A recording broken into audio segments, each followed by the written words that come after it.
మన ముకుందాలో Christmas and new year offer వీఏపై ఫ్లాట్ 10% తగ్గింపు. వివరాలకి సంప్రదించండి. అందరికీ నమస్కారం. నేను గీతాంజలి. శ్యామలా నవరాత్రులు ఈ 2026వ సంవత్సరంలో శ్యామలా నవరాత్రులు ఎప్పుడు రాబోతున్నాయి? ఈ నవరాత్రులు మనందరం జరుపుకోవచ్చా? ఒకవేళ చేసుకునేటట్టయితే ఏ విధంగా జరుపుకోవాలి? విధి విధానాలు ఏమిటి? నియమాలు ఎలా ఉంటాయి? అమ్మవారి ఆరాధన ఏ విధంగా చేయాలి? పెట్టవలసిన నైవేద్యాలు, అలాగే కొంతమందికి నవరాత్రులు కుదరని పక్షంలో ఎన్ని రోజులు పూజ చేసుకోవచ్చు? ఈ వివరాలన్నీ తెలుసుకుందాం. ఇవన్నీ మనకు సందేహాలే కదా. వివరించేందుకు ప్రస్తుతం మనతో పాటు ఉన్నారు ప్రముఖ జ్యోతిష్యులు, సంకల్ప మందిర్ నిర్వాహకులు బ్రహ్మశ్రీ నందిబట్ల శ్రీహరిశర్మ గురువుగారు. వారితో మాట్లాడదాం. గురుగారు నమస్కారం అండి. వాగర్థావివ సంపృక్తౌ వాగర్థ ప్రతిపత్తయే జగతః పితరౌ వందే పార్వతీ పరమేశ్వరౌ. ఆదిత్యాయ చ సోమాయ మంగళాయ బుధాయ చ గురుశుక్రశనిభ్యశ్చ రాహవే కేతవే నమః. శృంగేరి జగద్గురు పీఠాధిపతులకి, కంచి పీఠాధిపతులకి నమస్కారములు తెలియజేసుకుంటూ కార్యక్రమాన్ని ప్రారంభిద్దాం. గురుగారు, శ్యామలా నవరాత్రులు మొట్టమొదటి ప్రశ్న, అందరూ జరుపుకోవచ్చా? శ్యామలా నవరాత్రులు అనేటువంటివి గుప్త నవరాత్రుల్లో భాగంగా వచ్చేటువంటిదమ్మా. అంటే మనకు మొత్తము సంవత్సరం మొత్తంలో మనకు 2 రకాల పద్ధతులలో నవరాత్రులు ఉంటాయి. మొత్తం 4 నవరాత్రులు. ప్రత్యక్ష నవరాత్రులు, గుప్త నవరాత్రులు అని. వసంత నవరాత్రులు, అలాగే శ్రీరామనవమి వరకు చేసుకునేటువంటివి, అలాగే దుర్గా నవమి, దసరా వరకు చేసుకునేటువంటిది దుర్గా నవరాత్రులు. ఆషాఢమాసంలో మరియు మాఘమాసంలో చేసుకునేటువంటి నవరాత్రులు పాడ్యమి నుంచి మొదలుకొని ఇవి గుప్త నవరాత్రులు. అయితే సాధారణంగా ఆషాఢమాసంలో వారాహి, ఈ సంబంధించినటువంటి మాఘమాసంలో ఈ యొక్క మాతంగి నవరాత్రులు అనేటువంటివి మనకు రాజమాతంగి, రాజశ్యామల నవరాత్రులు అంటారు. ఇవి వాడుకలోకి వచ్చేసేసి. అయితే ప్రత్యక్ష నవరాత్రుల్లో ఆయా దేవతని ఉపాసన చేస్తే, ఈ గుప్త నవరాత్రుల్లో దశమహావిద్యలని ఉపాసన చేసుకునే అవకాశం. కాబట్టి అందరూ చేయొచ్చా అని అంటే అందరూ చేసుకోవచ్చు అన్న. కొంతమంది కొన్ని చోట్ల ఈ గుప్త నవరాత్రుల్ని కేవలం ఉపాసనా పరులు చేసుకోవాలి అలా అని చెప్పి భయపెడుతుంటారు. చేస్తే అరిష్టం వస్తుంది అని అంటారు. అయితే ఉపాసనా మార్గం ఎంచుకోకుండా అమ్మ ఎవరికైనా అమ్మ. ఈ యొక్క సంబంధించినటువంటి దేవత శ్యామా దేవత అనేటువంటిది సాత్వికమైన దేవతగా కూడా మనం ఉపాసన చేయొచ్చు. పెద్దగా నియమాలు అనేటువంటి పాటించకుండా మనం నియంగా చక్కగా మనం షోడశోపచారము లేదా పంచోపచార విధానంగా మన యొక్క శక్తి కొలది చేసుకోవచ్చు. ఈ యొక్క అమ్మవారి యొక్క విశిష్టత చాలా గొప్పదమ్మ.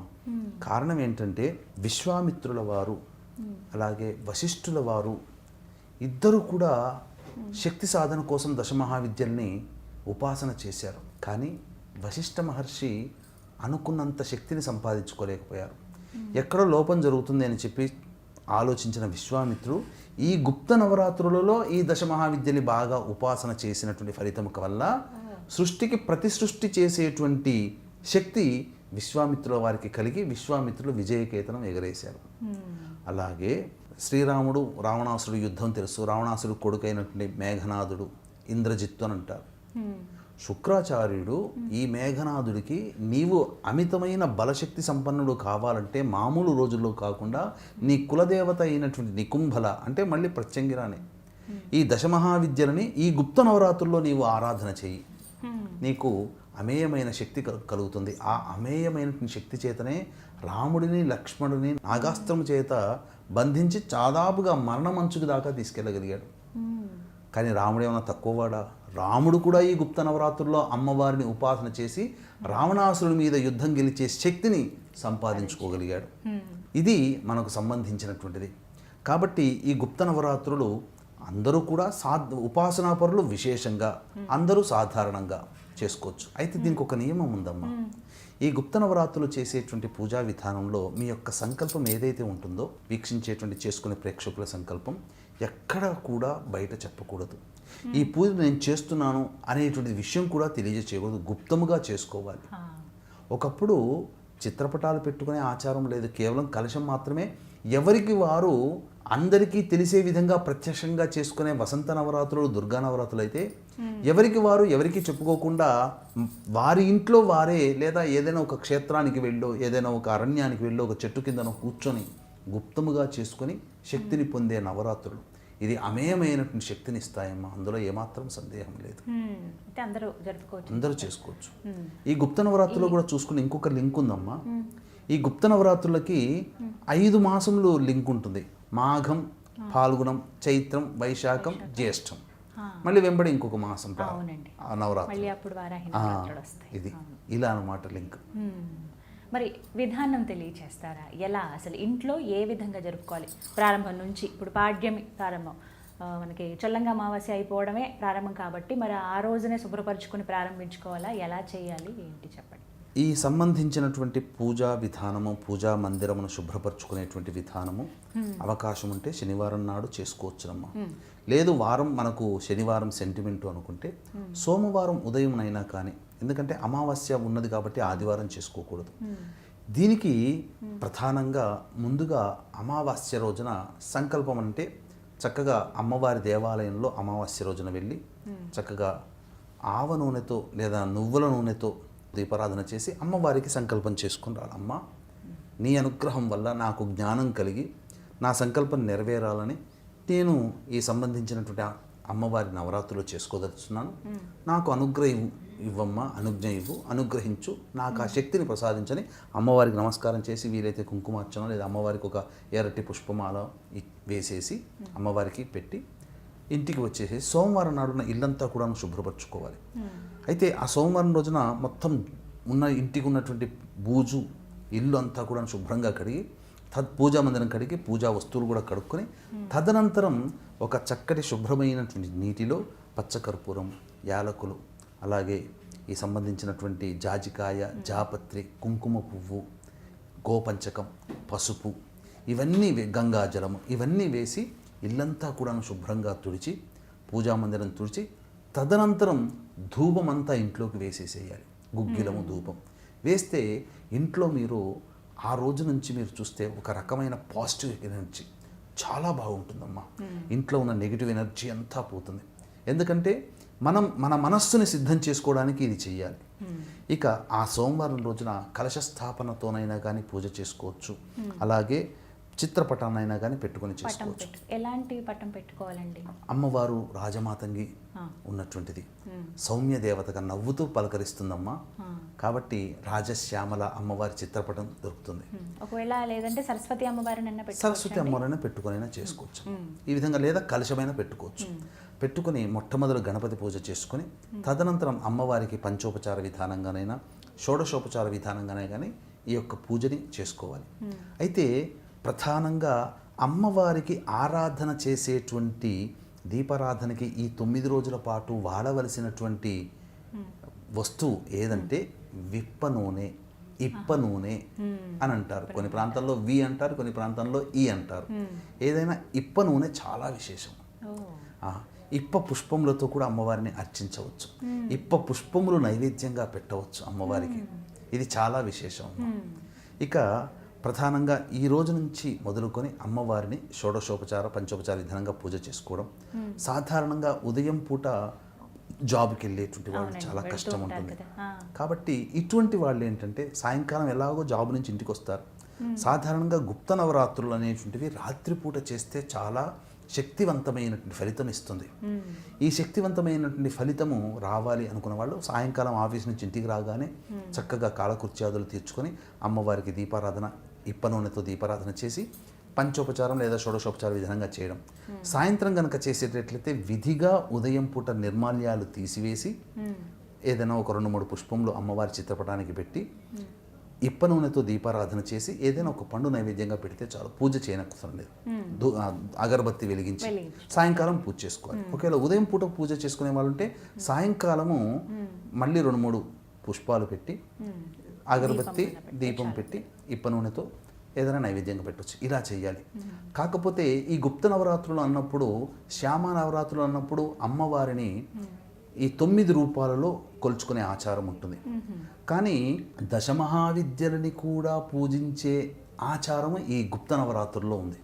కాబట్టి వీక్షించేట మన ప్రేక్షకులకి ఈ కార్యక్రమం ఇంకా ఆశాంతం వీక్షించండి. ఎందుకనంటే దశమహావిద్యల్ని ఏ రోజు ఏ అమ్మవారిని పూజించాలి, లేదు శ్యామానే పూజిస్తే కనుక ఈ శ్యామాలో ఎటువంటి అమ్మవార్లు ఉన్నారు నవరాత్రులకి సంబంధించి, ఆ అమ్మవార్లని ఏ విధంగా పూజించాలి, ఎప్పుడు నైవేద్యంగా పెట్టాలి అనేటువంటి విషయాల గురించి తెలియజేసుకుందామమ్మా. అయితే అలాగే వీక్షించేటువంటి ప్రేక్షకులకు కూడా ఈ లోకంలో దేవతానుగ్రహం కంటే మరణించిన మన తల్లిదండ్రుల తాత ముత్తాతల పితృదేవతల అనుగ్రహం కావాలి.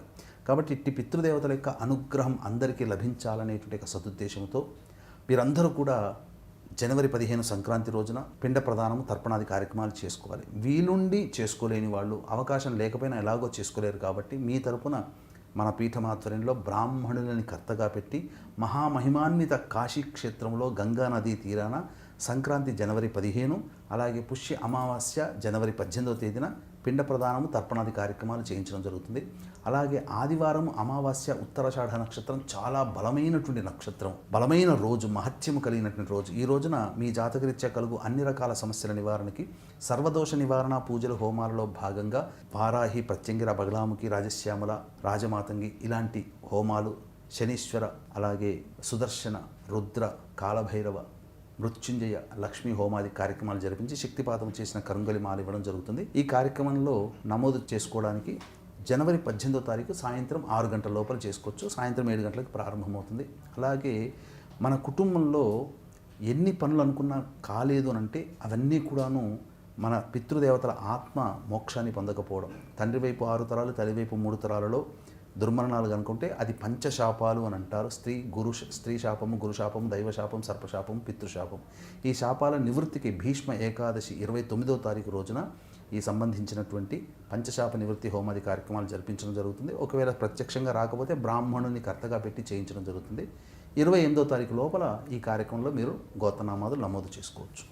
ఇక ఈ యొక్క సంబంధించినటువంటి ప్రధానంగా ఉత్తరాషాఢ నక్షత్రంతో ప్రారంభమవుతుంది మా గుప్త నవరాత్రులు. మీకు నవగ్రహాలలో రవి ప్రధానమైన గ్రహం. ఈ మాతంగి దేవతకి సంబంధించినటువంటి నవగ్రహాల్లో ప్రతి గ్రహానికి అంతరిక్ష దేవత ఉంటుంది. ఉదాహరణకి కుజుడికి అధిదేవత సుబ్రహ్మణ్య స్వామి, అంతరిక్ష దేవత బగళాముఖి. ఇలా గురువుకి అధిదేవత ఈశ్వరుడు, అంతరిక్ష దేవత తారాదేవి. ఇలా ఒక్కొక్క గ్రహానికి ఒక దేవత, మళ్ళీ దశమహావిద్యల్లో అంతరిక్ష దేవతలు ఉంటారు. అలాగే ఈ రవిగ్రహానికి రుద్రుడు అధిపతి అయితే ఆ యొక్క రవిగ్రహానికి అంతరిక్ష దేవత ఈ యొక్క శ్యామ. పైగా సూర్యుడికి సంబంధించినటువంటి నక్షత్రంతో వచ్చింది కాబట్టి మహా విశేషమైనటువంటి పండుగలు ఈ గుప్త నవరాత్రులు. కాబట్టి గుప్త నవరాత్రుల్లో చక్కగా అందరూ ఆచరించవచ్చు. కనీసం ఏమీ లేకపోయినా మన చెప్పేటువంటి ఒక మంత్రం ఉంది. అదేంటంటే ఓం మహాదేవ్యై చ విద్మహే ఉచ్చిష్ట చాండాల్యై చ ధీమహి తన్నో దేవీ ప్రచోదయాత్, లేదా ఓం మాతంగై చ విద్మహే ఉచ్చిష్ట చాండాల్యై చ ధీమహి తన్నో దేవీ ప్రచోదయాత్. ఈ యొక్క మంత్రాన్ని ప్రతిరోజు ఒక 1000 సార్లు, ఎక్కడ ఉన్న దీనికి నియమం లేదు. పూజా గదిలోనే కూర్చొని చెయ్యాలని నియమం ఏం లేదు. మనం నడుస్తున్నా, పోతున్నా, వస్తున్నా ఒక్క ఆశౌచము తప్ప మిగతా ఏ సమయంలో ఎక్కడ ఉన్నా తింటూనైనా కానీ మనస్సు చేసుకోవచ్చు. ఆ బాత్రూమ్కి వెళ్ళాల్సి వస్తే తప్ప మిగతా సమయంలో చేసుకోవచ్చు, మననం చేసుకోవచ్చు అమ్మ, తప్పు లేదు ఈ మంత్రానికి. ఇక మనం ఇప్పుడు చెప్పుకున్నట్టుగా ఈ 9 రోజుల పాటు 9 దశమహావిద్యలు చేయాలని అనుకున్నాం కదా. అలాగే 9 రకాల మాతంగి దేవతలు. అయితే ఎప్పుడు ప్రారంభం చేయాలి? 19వ తారీఖు రోజున ప్రారంభం అవుతుంది. 19వ తారీఖు నుంచి ప్రారంభమై 27వ తారీఖు వరకు కూడా ఈ సంబంధించినటువంటి నవరాత్రులు. కానీ 27వ తారీఖు ఉద్వాసన చెప్పడానికి వీలు లేదు. 27 మంగళవారం అయింది కాబట్టి 28వ తారీఖు రోజున ఉద్వాసన చెప్పాలి ఈ 9 రోజుల పాటు. అయితే మొట్టమొదటి రోజున మనం కాళీ రూపంలో అమ్మవారిని పూజించాలి దశమహావిద్యల్లో భాగంగా. ఇక ఈ సంబంధించినటువంటి శ్యామ నవరాత్రుల్లో లఘుశ్యామల రూపంగా పూజించాలి. అమ్మవారికి నలుపు రంగు వస్త్రము, నలుపు రంగుది గాజులు నైవేద్యంగా పెట్టాలి, అమ్మవారికి ఇవ్వాలి. ఇక సంబంధించినటువంటిది 2వ రోజు తారాదేవి.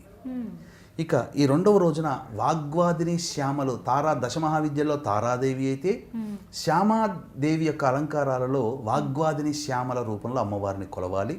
అలాగే ఈ రోజున నీలం రంగు పుష్పాలతో అర్చించడం, నీలం రంగు బట్ట, గాజులు అమ్మవారికి పెట్టడం చేయాలి. ఇక 3వ రోజు అమ్మవారిని త్రిపుర సుందరి రూపంలో దశమహావిద్యల్లో 3వ త్రిపుర సుందరి రూపంలో అమ్మవారిని కొలవాలి.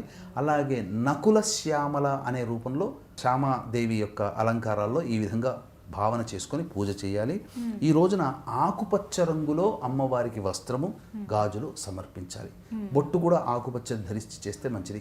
ఇంకొక విషయం అమ్మ, ఈ యొక్క 9 రోజుల పాటు కూడా ఆకుపచ్చ బొట్టుని గనక ధరిస్తే కుబేర కుంకుమ అని అంటున్నారు కదా, అది ధరించి చేస్తే అమ్మవారికి చాలా విశేషం. ఇక అమ్మవారికి ఆసనంగా ఆకుపచ్చ ఆసనం ధరిస్తే మొత్తము 9 రోజుల పాటు ఆకుపచ్చ వస్త్రాలు ధరించాలి. తరువాత అమ్మవారికి జపం చేసేటప్పుడు ఏ విధంగా చెయ్యాలనేటువంటిది మనకు ఆఖరిలో తెలియజేస్తాం. ఇక 4వ రోజు భువనేశ్వరి దేవి యొక్క అమ్మవారి రూపం దశమహావిద్యల్లో ఈ యొక్క శ్యామ రూపంలో హసంతి శ్యామల రూపంలో మనం అమ్మవారిని కొలవాలి. వంకాయ కలర్, వంకాయ ఇప్పుడు మీరు వేసుకున్నారు కదా చీర, ఆ కలర్ రూపంలో అమ్మవారికి చీర గాజులు అమ్మవారికి పెట్టాలి. ఇక 5వ రోజు అమ్మవారిని దశమహావిద్యల్లో భాగంగా చిన్నమస్త అనేటువంటి దేవి రూపంలో కొలవాలి. ఇక శ్యామ సంబంధించి చూసుకుంటే స్వరసిద్ధి లేదా సరస్వతి, ఈరోజే వసంత పంచమి కాబట్టి ఈ రోజున అమ్మవారికి తెల్లటి పుష్పాలతోనైనా అన్ని రంగుల పుష్పాలతోనైనా కానీ అమ్మవారికి అర్చన చేయాలి. తెల్ల రంగు జాకెట్ పీసు వస్త్రం అమ్మవారికి, తెల్లటి గాజులు సమర్పించాలి. ఇక 6వ రోజు అనేటువంటిది త్రిపుర భైరవి, దశమహావిద్యల్లో త్రిపుర భైరవి రూపంలో అమ్మవారిని కొలవాలి. ఇక ఈ అమ్మవారిని శ్యామ నవరాత్రుల్లో వీణాశ్యామలగా అమ్మవారిని కొలవాలి. ఇక ఈ అమ్మవారికి సంబంధించి ఎరుపు రంగు వస్త్రము, ఎరుపు రంగు గాజులు, ఎరుపు రంగు కుంకుమతో అర్చన చేయాలి. ఇది చెప్పబడినటువంటిది. ఇక 7వ రోజు దశమహావిద్యల్లో అమ్మవారిని ధూమావతి రూపంలో అమ్మవారిని కొలవాలి. ఈ సంబంధించినటువంటి అమ్మవారికి శ్యామల అమ్మవారికి శారికా శ్యామల రూపంలో కొలవాలి.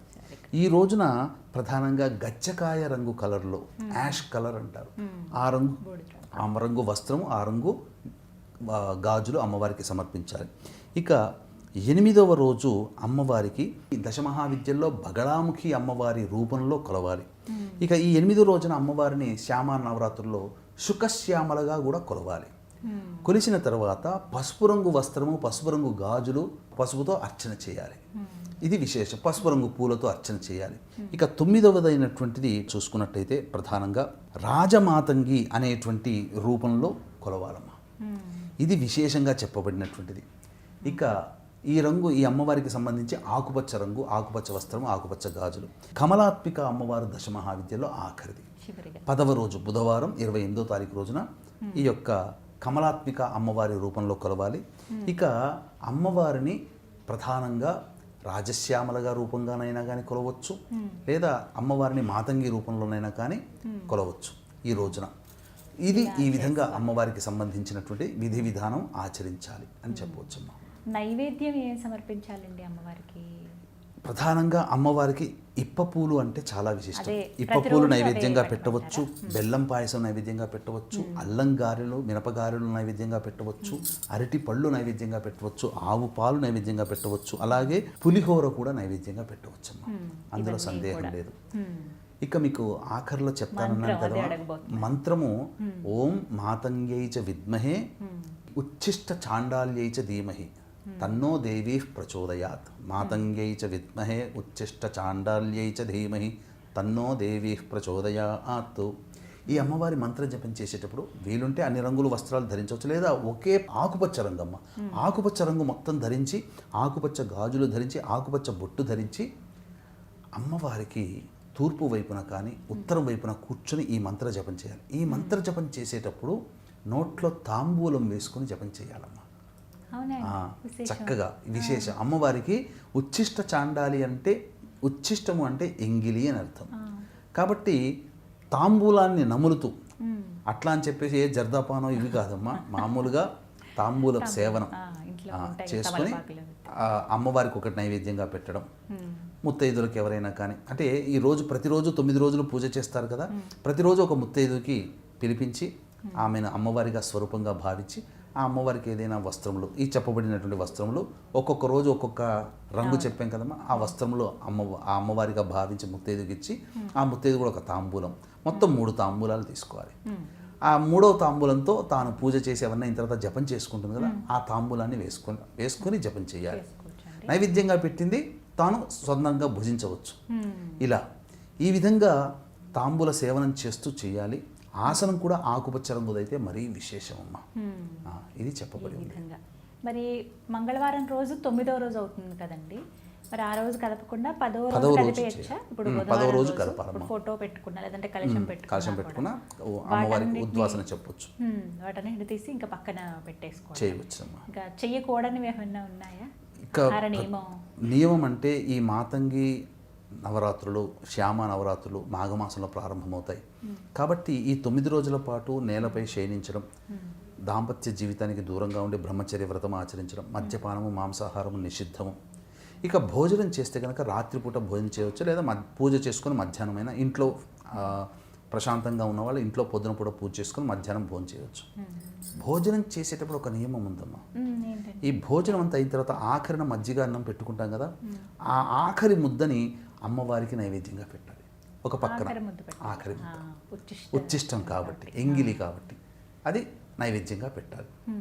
అలాగే 9 రోజులు కుదరని వాళ్ళు ఉంటారండి, మాకు ఇబ్బంది అండి చేయలేకపోతున్నాము, మరి చివరి 3 రోజుల లేకపోతే ఎలా చేయాలి ఒకవేళ చేస్తే కనుక? మొదటి 3 రోజులు చేసుకున్నా విశేషమే, చివరి 3 రోజులు చేసుకున్న విశేషమే, 7 రోజులు చేసుకున్న విశేషమే, 5 రోజులు చేసుకున్న విశేషమే. కాకపోతే ఆఖరిది అయినటువంటి దశమి రోజునైనా కానీ అన్ని రూపాలుగానే చేసుకోవచ్చు, కాకపోతే చేసుకోవచ్చు అమ్మా. 9 రోజులు చేసుకుంటే చాలా మంచిది. అమ్మవారికి ఈ యొక్క పూజ చేయడం వల్లనమ్మా, అంటే పూర్వము దీనికి ఒక కథ ఉంది. ఒక స్త్రీ శృంగి అనేటువంటి మహర్షి దగ్గరికి వచ్చి తన గోడునంతా వెళ్ళబూసుకుంది. నా భర్త పరాయి స్త్రీలోలుడైపోయాడు, జూదం ఆడుతుంటాడు, అన్ని రకాల వ్యసనాలు ఉన్నాయి, దాన ధర్మాది కార్యక్రమాలు చేయడు, బ్రాహ్మణులను ఓర్చడు, సాధువులని ఇష్టం వచ్చినట్టు తులనాడుతాడు, కొడతాడు.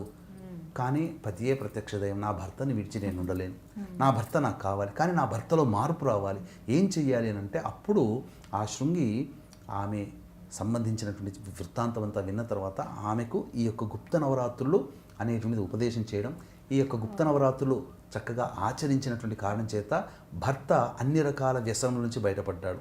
ఈ యొక్క శ్యామా నవరాత్రులు లేదా గుప్త నవరాత్రులని ఆచరించడం వల్ల జరిగేటువంటిది ఏంటంటే గొప్పగా వర్చస్సు పెరుగుతుంది. ముఖ్యంగా కళల్లో, ముఖ్యంగా ఎవరైతే ఫైన్ ఆర్ట్స్లో ఉంటారో, లలితము, సంగీతము, డాన్స్, మ్యూజిక్, అలాగే అనేక రకాల బొమ్మలు గీయడాలు, ఇలా ఫైన్ ఆర్ట్స్ ఉంటాయి కదమ్మా, అటువంటి వాళ్ళందరూ నటనారంగం, ముఖ్యంగా సీరియల్స్లో, అలాగే సోషల్ మీడియాలో పనిచేసేవాళ్ళు, సీరియల్స్లో పనిచేసేవాళ్ళు, నటులు, నటీమణులు, వీళ్ళందరికీ కూడా మంచి మంచి అవకాశాలు రావాలంటే గుప్త నవరాత్రులు చేయాలి. అన్నిటి కూడా అంటే సంగీత కళలకి అధిపతి ఈ అమ్మవారు. ఇటువంటి వాళ్ళు ఉద్యోగం అభివృద్ధి కావాలనుకునే వాళ్ళు, ఉద్యోగం కావాలనుకునే వాళ్ళు, పదవిని కావాలనుకునేటువంటి వాళ్ళు, ధనాన్ని కావాలనుకునేటువంటి వాళ్ళు, ముఖ్యంగా ఈ శ్యామ నవరాత్రులు చేయడం వల్ల మన శరీరంలో ఉన్నటువంటి వాత, పిత్త, కఫ త్రిదోషాలు తొలగిపోతాయి. కాబట్టి అందరూ చేయవచ్చు. విశేషంగా ఇప్పుడు చెప్పినటువంటి వృత్తుల్లో ఉన్నవాళ్ళు విశేషంగా చేయవచ్చు. ప్రధానంగా ఈ అమ్మవారి యొక్క అనుగ్రహం గనక పొందితే సభావశీకరణ. అసలు మీరు చూశారనంటే ఒక వ్యక్తి మాట్లాడుతూ ఉంటుంటే ఇంకా వినాలని అనిపిస్తుంటుంది కొంతమంది. అలా కారణం ఏంటంటే వాళ్ళందరూ కూడా ఆ అమ్మవారిని సిద్ధించుకున్నారు. చెప్తున్నా కొద్దీ ఆశువుగా టకటక మాటల్లో ఎక్కడ కూడా ఆగకుండా వస్తున్నాయంటే ఆ అమ్మవారి యొక్క అనుగ్రహం పొందిన వాళ్ళు. అట్లానే లేదమ్మా, లలిత అమ్మవారి అనుగ్రహం. ఎక్కడైనా ప్రసంగాలు చాలా చక్కగా చేస్తుంటారు చూడండి, వాళ్ళందరికీ ఈ యొక్క శ్యామ అమ్మవారి యొక్క అనుగ్రహం ఉంటేనే అలా వాక్కు ప్రవాహంలా ఉంటుంది. మనకు శ్రీ శ్రీ శ్రీ సిద్ధేశ్వరానంద భారతీ స్వామి వారు దశమహావిద్యను ఉపాసన పట్టిన వారు, దాదాపు 90 ఏళ్ల వయసు చదువుకున్నారు ఆయన. ఆయన ఎంత ఉపాసన, ఆయన ఇట్లా కూర్చొని చెప్తున్నాడు అని అంటే అలా మంత్రం వేసి కూర్చున్నట్టే. చాగంటి వారైనా, గరికపాటి వారైనా ఆ అమ్మవారిని అనుగ్రహం పొందారమ్మా. శ్యామ అమ్మవారి అనుగ్రహం పొందారు కాబట్టే అలా సభల మీద కూర్చున్నారంటే, మైక్ దగ్గర పెట్టారంటే అయిపోయేంత వరకు సినిమాకైనా కానీ మధ్యలో బ్రేక్ ఇస్తే వెళ్తారేమో కానీ వాళ్ళ ప్రసంగాల్లో అసలు బ్రేక్ ఉండదు, వింటూనే ఉంటారు గంటల కొద్దైనా కానీ. ఇలాంటివన్నీ కూడా శ్యామా నవరాత్రులు ఆరాధన చేయడం వల్ల కలుగుతాయి. కాబట్టి అందరూ చేసుకోవచ్చునమ్మా. గురుగారు శుక్రమౌఢ్యమి కదా ఇప్పుడు, అంటే నేను ఇంతకు ముందు ఎప్పుడు చేసుకోలేదండి శ్యామల నవరాత్రులు, కానీ ఎందుకో కోరిక కలిగింది ఆ అమ్మ ఆశ్రయం పొందాలని, అమ్మ పూజ చేసుకోవాలని అనుకునేవాళ్ళు. మరి ఇప్పుడు చేయొచ్చా అండి పూజ?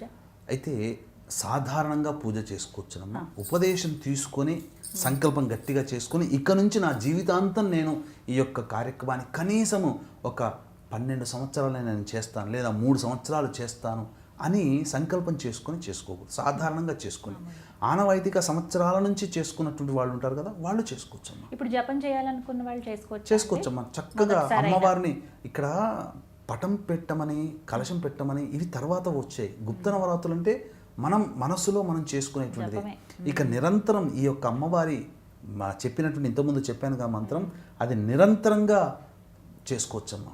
ఒక్క బాత్రూమ్ పోయడం, స్నానం పోవడానికి తప్ప ఇక ఎలా ఉన్నా చేసుకోవచ్చు. సర్వకాల సర్వావస్థలందు ఈ నామాన్ని జపం చేసుకుంటూ ఉంటుంటే చాలమ్మా. ఈ 9 రోజులు చాలా ప్రధానం. ఈ నవరాత్రుల్లోనే అమేయమైన శక్తిని విశ్వామిత్రుడు, వశిష్ఠుల వారు, రావణాసుడు, శ్రీరాముడు, మేఘనాథుడు అంటే రావణాసుడు కొడుకు ఇంద్రజిత్తు, వీళ్ళందరూ పొందారు. ఈ విధమైనటువంటి యోగమేనమ్మా. చక్కగా వివరించారండి. అమ్మ అనుగ్రహం పొందాలి అందరూ కూడా. ధన్యవాదాలు గురుగారు. సర్వం శ్రీ ఉమామహేశ్వర పరబ్రహ్మార్పణమస్తు.